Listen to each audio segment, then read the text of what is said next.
Students welcome back. हम लोग 9th class का हमारा चैप्टर है साइंस का atoms and molecules, third chapter वो स्टडी कर रहे हैं। और आज हम एक और लॉ ऑफ केमिकल कॉम्बिनेशन पढ़ेंगे। आपके सिलेबस में दो लॉज ऑफ केमिकल कॉम्बिनेशन है, law of conservation of mass जो हम लोग पिछले लेक्चर में पढ़ चुके हैं। आज हम पढ़ेंगे लॉ ऑफ कांस्टेंट और डेफिनेट प्रोपोर्शन। तो यहाँ पे ध्यान रखिए स्टूडेंट्स, ये जो नियम था that is law of definite proportion और constant composition, that was given by J.L. Proust. तो प्रोस्ट नाम के वैज्ञानिक थे जिन्होंने ये नियम दिया था। इसको आप लॉ ऑफ डेफिनेट प्रोपोर्शन कहते हैं या फिर इसे हिंदी में हम स्थिर अनुपात का नियम भी कहते हैं। अब ये नियम देखिए बिल्कुल सिंपल सी लैंग्वेज में समझिए क्या। It states that elements combine in their definite proportion of mass to give compounds. कि एलिमेंट्स जो हैं वो अपने वेट के हिसाब से किसी भी जब आपस में जुड़ते हैं तो उनकी रेशो हमेशा फिक्स्ड रहती है, उनका अनुपात। ये हम पहले भी चर्चा कर चुके। जैसे मैं क्या करता हूँ कि हाइड्रोजन और ऑक्सीजन जो है, दो हाइड्रोजन और एक ऑक्सीजन जुड़ रहे हैं तो वो वेट के हिसाब से उनकी रेशो हमेशा फिक्स रहने वाली है। या फिर हम कह सकते हैं in a chemical substance the elements are always present in definite proportion. कि किसी भी केमिकल सब्सटेंस के अंदर जो एलिमेंट्स होते हैं उनका जो प्रोपोर्शन होता है, जो अनुपात होता है, उसके अंदर वो हमेशा स्थिर होता है, कांस्टेंट होता है बाय वेट। अब एग्जांपल लेके देखते हैं। सपोज करो हमारे पास कार्बन डाइऑक्साइड का एग्जांपल लेते हैं। अब देखिए यहाँ पे वेट के हिसाब से करना है तो वेट हम कंसीडर करते हैं यहाँ पे। तो थोड़ा सा आइडिया आप लोगों को देता हूँ। अब देखिए कार्बन की अगर हम बात करें, कार्बन का जो वेट है वो है 12। ठीक है, एटॉमिक नंबर इसका 6 होता है लेकिन एटॉमिक मास जो है वो 12 है। लाइकवाइज हमारे पास हम कार्बन डाइऑक्साइड ऑक्सीजन ले रहे हैं, इसका एटॉमिक मास होता है 16। ऑक्सीजन का एटॉमिक नंबर 8 है, एटॉमिक मास जो है वो 16 है। अब देखिए होता क्या है। अब जैसे कार्बन डाइऑक्साइड की बात करें, अब ये एक्चुअली नियम ये कहता है स्टूडेंट्स कि आप चाहे किसी भी कोई कंपाउंड, दो एलिमेंट्स अगर आपस में कंबाइन कर रहे हैं और कंपाउंड बना रहे हैं, अगर वो कंपाउंड प्योर है तो वो हमेशा उन्हीं एलिमेंट्स का बना होगा। और इतना ही नहीं, एलिमेंट्स के बीच में जो रेशियो होगी वेट के हिसाब से वो भी हमेशा फिक्स होगी। अब एग्जांपल यहाँ पे ले लेते हैं। सपोज करो मैं कार्बन डाइऑक्साइड की बात कर रहा हूँ। अब कार्बन डाइऑक्साइड हमारे पास क्या है, यहाँ पे कार्बन CO2 के अंदर क्या है, कितने कार्बन है, 1। तो एक कार्बन का मास कितना हुआ, 12। और यहाँ पे ऑक्सीजन कितने हैं, 2। एक का मास कितना था, 16। तो 2 का मास कितना हो गया, 32।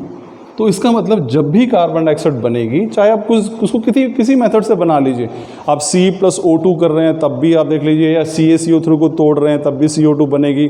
तो मेथड चाहे कोई भी हो, अगर कार्बन डाइऑक्साइड बनेगी तो उनके बीच में रेशो हमेशा यही रहेगी। कार्बन और ऑक्सीजन की रेशो कितनी रहेगी, 12:32।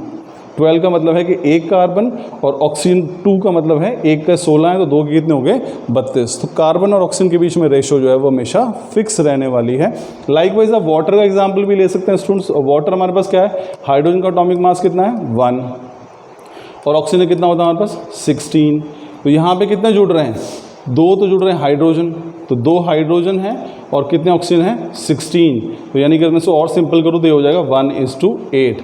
तो हाइड्रोजन 1 हिस्से और ऑक्सीजन 8 हिस्से जो है वेट के हिसाब से जुड़ते हैं और तब जाके वाटर बनता है। तो वाटर आप किसी भी मेथड से बनाओ, चाहे आप H2 और O2 को ऐड करो, चाहे आप जो वेपर्स हैं उनको ठंडा कर दो, चाहे बर्फ़ को आप पिघला दो, चाहे किसी भी मेथड से वाटर को तैयार करो, उनके बीच में रेशो हमेशा यही रहने वाली है। हाइड्रोजन ऑक्सीजन के बीच में कितनी, 1:8 की रेशो ही रहेगी।